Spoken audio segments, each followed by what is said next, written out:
नमस्कार मित्रांनो, आपण आता रत्नागिरीमध्ये आहोत आणि रत्नागिरीला निसर्गासोबत इतिहासाचा सुद्धा वारसा लाभलेला आहे। तर आजच्या भागामध्ये रत्नागिरीमध्ये जे पण महत्त्वाची पर्यटन स्थळं आहे त्यांचा मी समावेश करणार आहोत। तर मित्रांनो, आता मी आलो आहो रत्नदुर्ग किल्ला इथे। आता सूर्यास्ताचा वेळ झाला आहे आणि जर तुम्ही कधी रत्नदुर्गाला भेट दिली तर सूर्यास्ताचा अनुभव घेतल्याशिवाय परत जाऊ नका। किल्ले रत्नदुर्ग इथनं सूर्यास्त बघणे म्हणजे कुठल्याही पर्वणीपेक्षा कमी नाही आहे।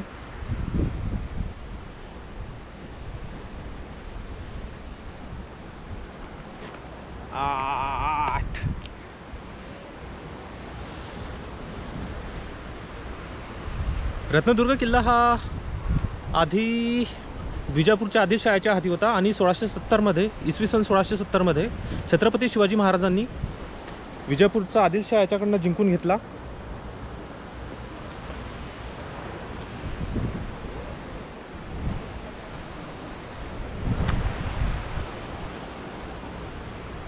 छत्रपती शिवाजी महाराज की जय।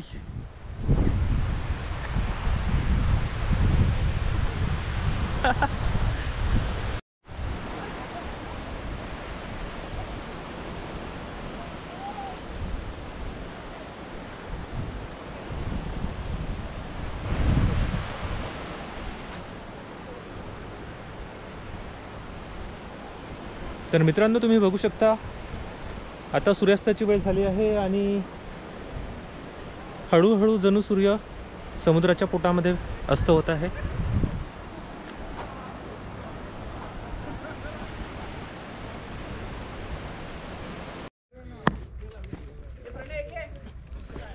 तर मित्रांनो, आताच किल्ल्याच्या वतीने सूचना देण्यात आली आहे की जे कोणी आतमध्ये असेल त्यांनी सगळ्यांनी मुख्यद्वाराद्वारे बाहेर निघावे, कारण आता सायंकाळचे 6 वाजले आहे आणि ही वेळ किल्ले रत्नदुर्ग बंद करण्याची आली आहे पर्यटकांसाठी।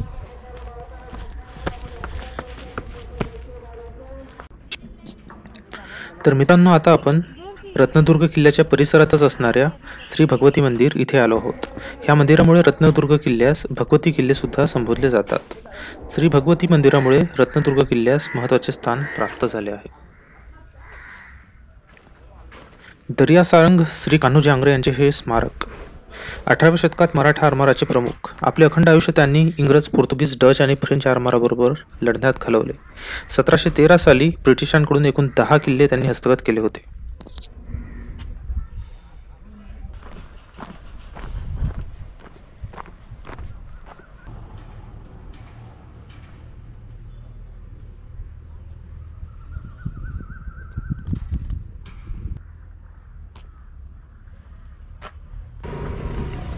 मित्रांनो, मी आता थिबा पॅलेस इथे आलो आहो। थिबा पॅलेस हे रत्नागिरीमधील एक प्रसिद्ध पर्यटन स्थळ आहे, परंतु कोविडमुळे सध्या संग्रहालय शासनाच्या पुढील आदेशापर्यंत पर्यटकांसाठी बंद ठेवण्यात आलं आहे। आणि इथे टायमिंग आहे, सोमवारी हे बंद असतं आणि इतर दिवशी सकाळी 10 ते सायंकाळी 5 पर्यंत तुम्ही ह्या संग्रहालयाला भेट देऊ शकता।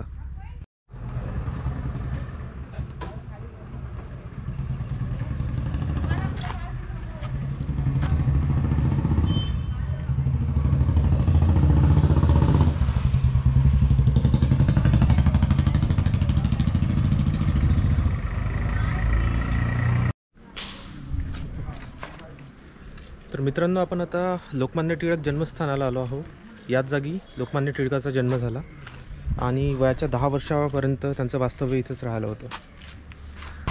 लोकमान्य टिळकांना भारतीय स्वातंत्र्य चळवळीमध्ये एक विशेष स्थान आहे आणि त्यांचा जन्म या जागी 23 जुलै 1856 साली झाला होता।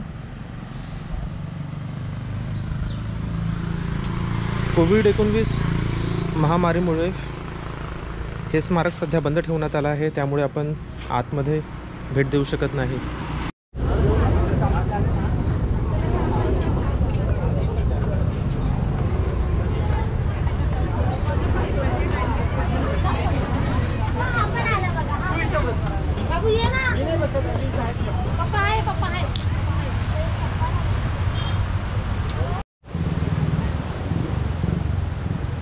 तर मित्रांनो, आता आपण मांडवी बीच इथे आलो आहोत. मांडवी बीचचं अंतर हे रत्नागिरीपासून 2 किलोमीटर इतकं आहे. आणि आता सायंकाळचे 7 वाजले आहे, तरी पण पर्यटकांची भरपूर गर्दी इथे तुम्ही बघू शकता. मांडवी बीच मला गोवामधल्या दोनापावला बीचची आठवण करून देत आहे, कारण दोघांमध्ये भरपूर साम्य आढळते. इथे तुम्ही रत्नागिरीचा लाईट हाऊस बघू शकता आणि सायंकाळच्या वेळी सगळे पर्यटन स्थळे झाल्यावर तुम्ही इथे भेट देऊ शकता. नमस्कार मित्रांनो, आज रत्नागिरीमध्ये माझा दुसरा दिवस आहे फिरण्याचा. आता सकाळचे 7 वाजले आहे आणि सूर्योदय बघण्यासाठी मी भाटे बीच इथे आलो आहो. भाटे बीच हे रत्नागिरीपासून 1 किलोमीटर अंतरावर आहे.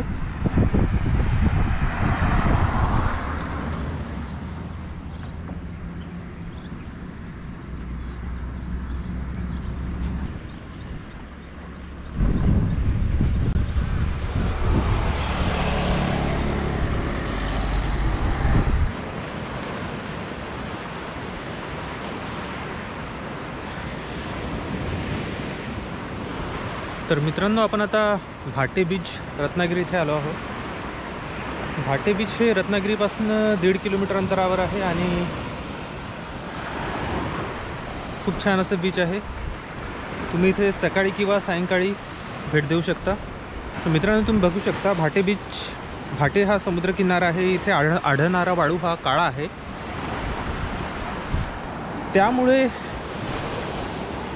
भाटे समुद्रकिनारा मला इतका आकर्षक वाटत नाही.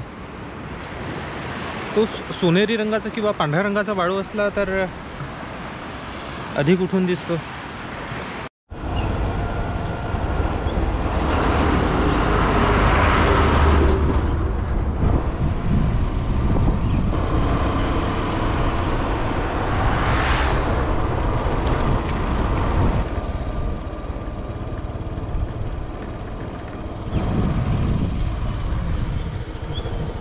पाण्याचं द्या.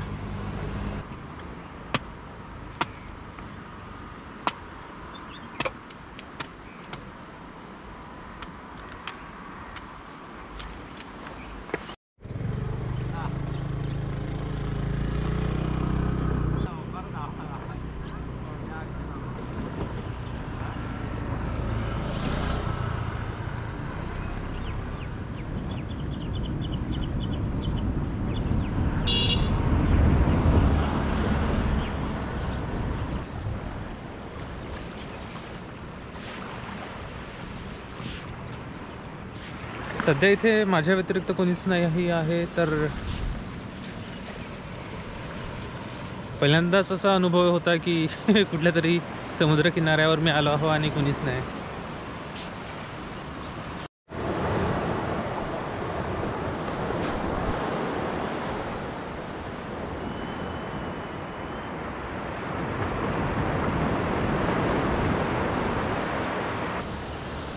तर इथे काही मला शिंपले सापडले आहे.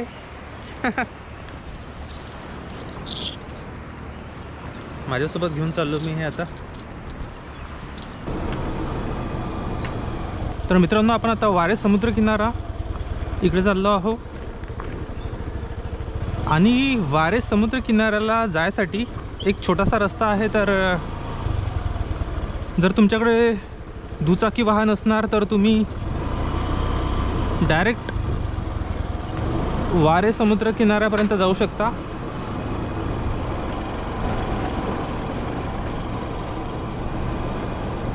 रस्ता छोटा आहे, त्यामुळे 4 चाकी वाहन तुम्ही इकडे आणू शकत नाही.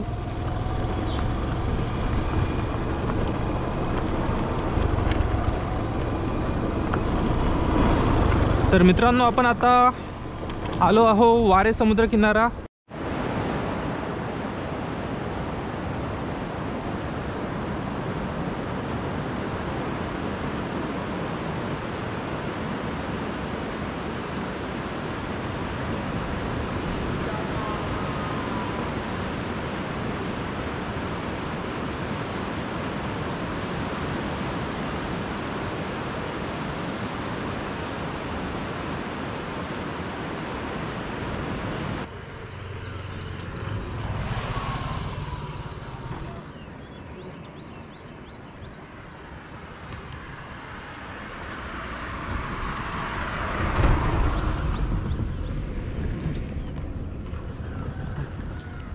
तर मित्रांनो मी आता श्री क्षेत्र गणपतीपुळे इकडे चाललो आहो.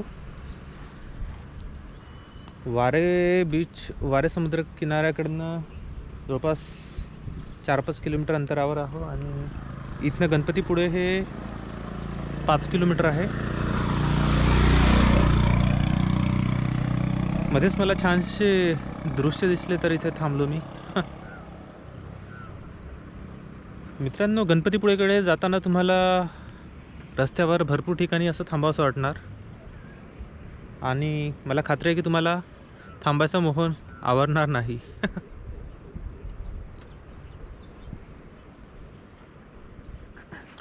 सुरुवातीला जेव्हा मी रत्नागिरीमध्ये आलो तेव्हा माझा बेत हा केवळ एका दिवसाचा होता, पण एका दिवसापासून वाढवत मी आज 3रा दिवस आहे माझा रत्नागिरीमध्ये आणि आता पण मला इथनं परत जायची इच्छाच होत नाही आहे. तर तुम्हाला जर रत्नागिरीमध्ये आणि गणपतीपुळे तुम्हाला भेट द्यायची असेल तर तुम्ही 2 दिवसाचा प्लॅन करू शकता आणि 2 दिवसामध्ये तुम्ही सगळ्या काही गोष्टी चांगल्या प्रकारे कव्हर करू शकता. तर रत्नागिरीमध्ये फिरायसाठी आणि जवळपासची पर्यटन स्थळे यांना भेट द्यायसाठी मी ही 2 व्हीलर घेतली आहे रेंटनी आणि ही मला 500 रुपयामध्ये मिळाली 24 तासासाठी. जर तुम्हाला रत्नागिरीमध्ये आल्यावर फिरायसाठी जर 2 व्हीलरची गरज असणार तर खाली डिस्क्रिप्शनमध्ये मी कॉन्टॅक्ट नंबर दिला आहे जिथनं मी ही घेतली आहे.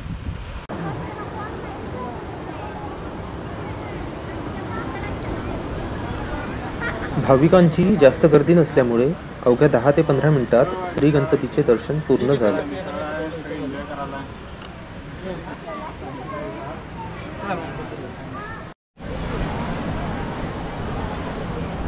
तर मित्रांनो, आपण आता श्री गणपती दर्शनानंतर अगदी लगत असलेल्या गणपतीपुळे समुद्र किनाऱ्यावर आलो आहोत.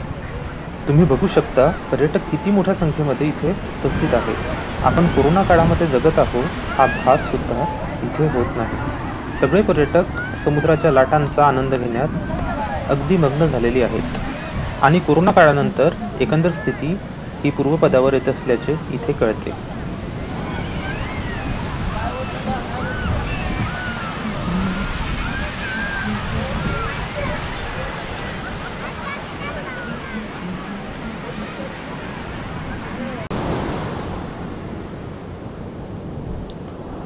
तर मित्रांनो, आता निरोप घेतो.